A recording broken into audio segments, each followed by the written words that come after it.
War room से ताज़ा तरीन अपडेट्स के साथ हाजिर हैं। सबसे पहले अहम खबर, अमरीकी सदर डोनाल्ड ट्रंप ने आबनाए हुर्मुज़ पर आग बरसाने की धमकी दे दी है। एक बयान में कहा कि आबनाए हुर्मुज़ की बंदिश से मुतासिर कई मुल्क उसे खुला रखने के लिए अमरीका के साथ मिलकर अपने जंगी बहरी जहाज भेज रहे हैं। ईरान की फौजी सलाहियत को तबाह करने का दावा दोहराते हुए सदर डोनाल्ड ट्रंप ने कहा कि अब भी ईरान के लिए ये बात आसान है कि एक दो ड्रोन हमले करे या आबनाए हुर्मुज़ में या नज़दीकी इलाके में मिसाइल हमले करे। उन्होंने कहा कि ईरान इस इलाके में बारूदी सुरंगें भी बिछा सकता है। उम्मीद है कि चीन, फ्रांस, जापान, जनूबी कोरिया, बरतानिया और दीगर ममालिक जंगी जहाज भेजेंगे। ट्रंप ने कहा कि अमरीका आबनाए हुर्मुज़ के साहिली इलाकों पर शदीद बमबारी जारी रखेगा और ईरानी कश्तियों और जहाज़ों को मुसलसल तबाह करता रहेगा। किसी न किसी तरह हम जल्द ही आबनाए हुर्मुज़ को खुला, महफूज और आज़ाद बना देंगे।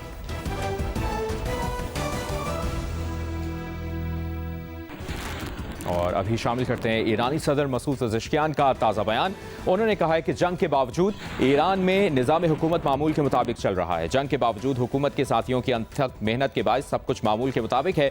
ईरान पर गैर मुनसिफाना और बिला जवाज़ जंग को मुसल्लत किए 15 दिन गुजर चुके हैं। ट्रांसपोर्टेशन, कम्युनिकेशंस और दीगर चैलेंजेस के बावजूद हुकूमत में शामिल साथियों के शुक्रगुजार हैं कि हुकूमती मामलात में कोई बड़ी रुकावट नहीं आई है। मसूद पज़ेश्कियान ने हुकूमती अहदेदारों को मुखातिब करके कहा कि आप जैसे शानदार लोगों की वजह से ही हम अमरीका और इसराइल के हाथों तबाह हर शय को पहले से बेहतर अंदाज में दोबारा बनाएंगे।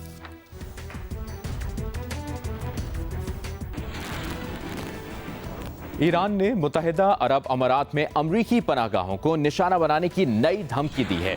ईरान में फौजी ठिकानों पर अमरीकी हमलों के बाद जारी बयान में ईरानी फौजी तर्जुमान ने मुत्तहिदा अरब अमारात में सिविलियंस को खबरदार किया है कि वो मुमकिन निशाना बनने वाले इलाकों, बंदरगाहों और अमरीकी पनाहगाहों से इनखला कर लें, क्योंकि ईरान के बकौल उन्हीं इलाकों से ईरान को निशाना बनाया गया है। मुत्तहिदा अरब अमारात में फुजैरा पर हमले के बाद ऑयल लोडिंग ऑपरेशन मअतल हैं। वीडियोज़ में फुजैरा से धुएं के स्याह अमीक बादल उठते देखे जा सकते हैं। आबनाए हुर्मुज़ से परे फुजैरा ऑयल फील्ड से रोज़ाना 10 लाख बैरल तेल फराहम होता है, जो दुनिया की तेल की डिमांड का 1% है। तीसरे हफ्ते में दाखिल होती जंग के दौरान ईरान ने खारक पर अमरीकी हमलों में होने वाली तबाही के बारे में कहा है कि इतनी तबाही नहीं हुई जितनी बताई जा रही है। ईरान ने कहा कि अब वो ज़्यादा खतरनाक और तबाहकुन हथियार इस्तेमाल करने जा रहा है। हफ्ते को ईरान से 9 बैलिस्टिक मिसाइल और 33 ड्रोन्स मुत्तहिदा अरब अमारात की तरफ दागे गए।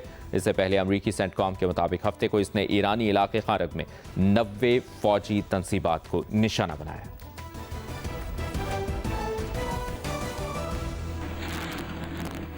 मुत्तहिदा अरब अमारात ने खलीजी ममालिक पर हमलों को ईरान का इखलाकी दिवालियापन करार दिया है। मुत्तहिदा अरब अमारात के सदर शेख मोहम्मद बिन जायद के सीनियर डिप्लोमेटिक एडवाइज़र अनवर फरकाश ने एक बयान में कहा है कि खलीजी ममालिक पर मिसाइलों और ड्रोन के हमले ईरान की अस्करी कमज़ोरी जाहिर करते हैं। अमरीका और इसराइली हमलों का जवाब देने की नाअहलियत और खलीजी मुल्कों को निशाना बनाने की ईरानी हिकमत अमली उसकी अस्करी कमज़ोरी, इखलाकी दिवालियापन और सियासी तन्हाई को जाहिर कर रही है। इसराइल ने लबनान की साहिली पट्टी पर सिविलियन ट्रक्स को निशाना बनाने की धमकी दी है। एक बयान जारी किया गया है। इस बयान में इसराइली फौज के तर्जुमान ने कहा है कि जो भी ट्रक साहिल के साथ चलता देखा जाएगा उसे निशाना बनाएंगे। लबनान की साहिली पट्टी ट्रांसपोर्ट की मरकजी शाहराह है। इसकी बंदिश से न सिर्फ सामान की नकलो हमल बल्कि महफूज इलाकों की तरफ जाने वाले शहरियों को भी परेशानी का सामना होगा। इसराइली फौज ने कहा कि उन्हें खदशा है कि हिजबुल्लाह सिविलियन ट्रक्स की आड़ में अपने मिसाइल लॉन्चर्स और दीगर असलहे को एक जगह से दूसरी जगह मुंतकिल कर रहा है।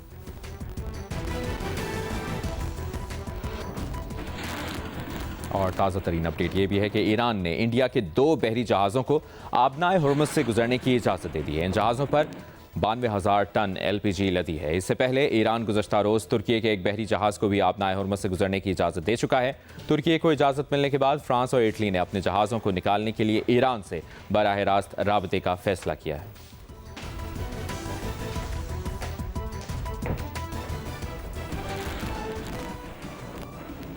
ऑस्ट्रेलिया में सियासी पनाह लेने वाली मजीद 3 ईरानी विमेन फुटबॉलर्स ने अपनी दरख्वास्त वापस लेने का फैसला किया है। गैर मुल्की मीडिया के मुताबिक तीनों विमेन फुटबॉलर्स ने भी ईरान वापसी का फैसला किया है। फार्स न्यूज़ एजेंसी के मुताबिक 2 प्लेयर्स और टीम के लॉजिस्टिक स्टाफ के एक रुकन ने फैसला किया है कि वो सियासी पनाह लेने के बजाय ईरान वापस जाएंगे। तनाज़ा उस वक्त खड़ा हुआ था जब कुछ खिलाड़ियों ने ऑस्ट्रेलिया में मैच से पहले ईरानी कौमी तराना पढ़ने से गुरेज किया था। ऑस्ट्रेलिया ने इंसानी हमदर्दी की बुनियाद पर ईरान की विमेन फुटबॉल टीम के इन अरकान को सियासी पनाह दे दी थी, जिनका कहना था कि ईरान वापसी पर उन्हें इंतकामी कार्रवाई का सामना करना पड़ सकता है।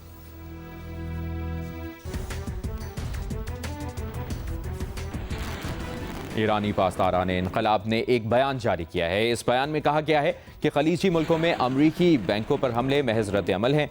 तर्जुमान IRGC सरदार नैनी ने कहा कि ये हमले उन हमलों का जवाब हैं जो दुश्मन अमरीका ने ईरानी बैंकों पर किए हैं। अगर अमरीका ने मजीद बैंकों को निशाना बनाया तो फिर तमाम अमरीकी बैंक भी ईरान का जायज़ हदफ होंगे। दुबई के इंटरनेशनल फाइनेंशियल सेंटर के इलाके में 2 हमलों ने सिटी ग्रुप और स्टैंडर्ड चार्टर्ड समेत दुबई में अमरीका की बड़ी मालियाती फर्म्स को इनकलाब पर और वर्क फ्राम होम पर मजबूर कर दिया है। इसी दौरान कतर में HSBC ने अपनी ब्रांचेस बंद करके रिमोट वर्क पॉलिसी अपनाने का फैसला किया है।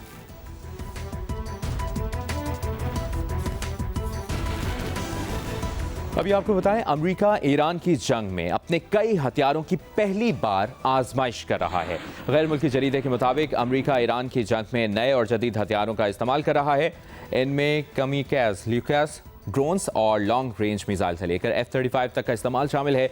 ईरान जंग में इस्तेमाल किए जाने वाले अमरीकी लोकास ड्रोन्स लंबे फासले तक मार कर सकते हैं और निस्बतन कम कीमत के हैं, जो $35,000 में पड़ते हैं। $1.5 मिलियन का 500 किलोमीटर तक मार करने वाला मिसाइल PRS मिसाइल भी टेस्ट किया जा रहा है। इसी जंग में अमेरिका F-35 स्टेल्थ फाइटर तैयारे भी इस्तेमाल कर रहा है, जो किसी भी जंग में पहली बार इस्तेमाल किए जा रहे हैं। ये तैयारे 20 साल पहले बनाए गए थे, लेकिन इनका टेस्ट अब पहली बार ईरान में किया जा रहा है। एक F-35 तैयारा $80 मिलियन में तैयार होता है। इसी तरह अमेरिका टोमाहॉक मिसाइल का एक नया वेरिएंट भी इस्तेमाल कर रहा है, जो $2 मिलियन में तैयार हो रहा था।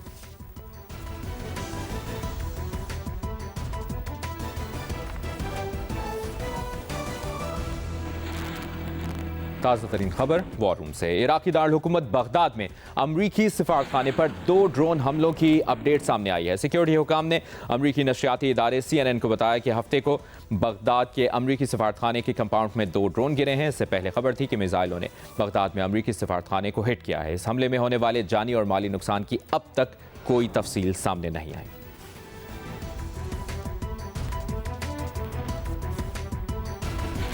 इस वक्त ताज़ा तरीन खबर, इसराइल और लबनान आने वाले दिनों में बराह रास्त मुज़ाकरात करने वाले हैं। ये ईरान जंग शुरू होने के बाद दोनों ममालिक में होने वाला पहला राबता होगा। इस जंग के नतीजे में लबनान के हिजबुल्लाह और इसराइल के दरमियान लड़ाई में शिद्दत आई है। इसराइली अखबार हार्टिस के मुताबिक अमरीकी सदर डोनाल्ड ट्रंप के दामाद जैरेड कुशनर पेरिस या कब्रिस में होने वाले लबनान इसराइल मुज़ाकरात का हिस्सा होंगे। इसराइली वज़ीर-ए-आज़म बिन्यामिन नेतन्याहू के काबिल एतमाद साथी रोन डर्मर इन मुज़ाकरात में इसराइली वफ़द की क़यादत करेंगे।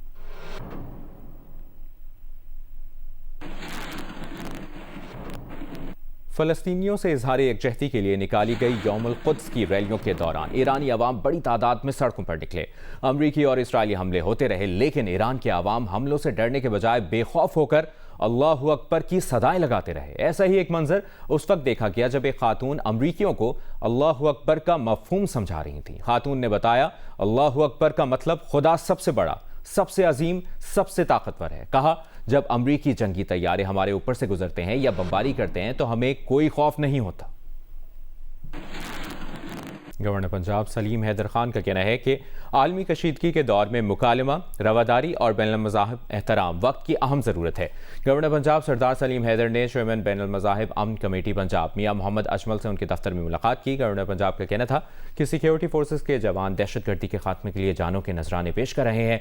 कौम को दहशतगर्दी और फ़िरका वारियत के खिलाफ मुत्तहिद होना है।